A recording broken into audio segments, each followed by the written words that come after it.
اللہ تعالیٰ یہ بھی فرما سکتے تھے کہ اللہ کی ہدایت جو وحی کا راستہ ہے، اللہ کی ہدایت کا وحی کا جو راستہ ہے وہ صراط مستقیم ہے. یہ کیوں کہا کہ کچھ شخصیات ہیں جن پر انعام ہوا ہے وہ صراط مستقیم ہے؟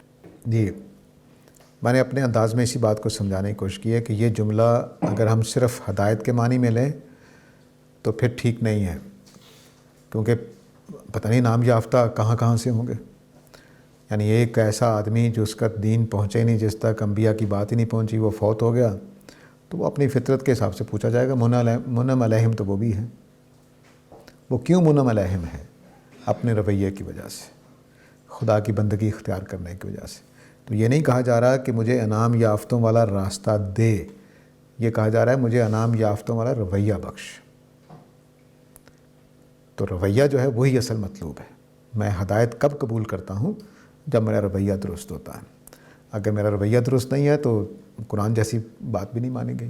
یعنی ابو جہل کی حالت دیکھیں نا، اللہ کا کلام، نبی کریم صلی اللہ علیہ وسلم جیسا رسول، شاندار عربی، لیکن وہ بات نہیں مانتا. تو یہ رویہ ہے.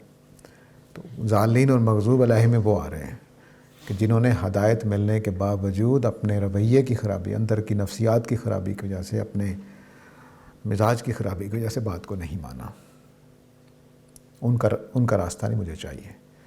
ان کا راستہ چاہیے جنہوں نے آپ کی بات کو سمجھا، تسلیم کیا، اپنی فطرت کے مطابق اپنے مزاج کو قابو پا کر، اپنے جذبات پہ قابو پا کر، اپنے نفسیاتی مسائل کے اوپر قابو پا کر خدا کی بات کو مانا. ان کا راستہ. تو اس لیے ہدایت صراط مستقیم کی بات نہیں ہے، صراط رویہ کی بات ہے، یعنی مستقیم رویے کی بات ہے.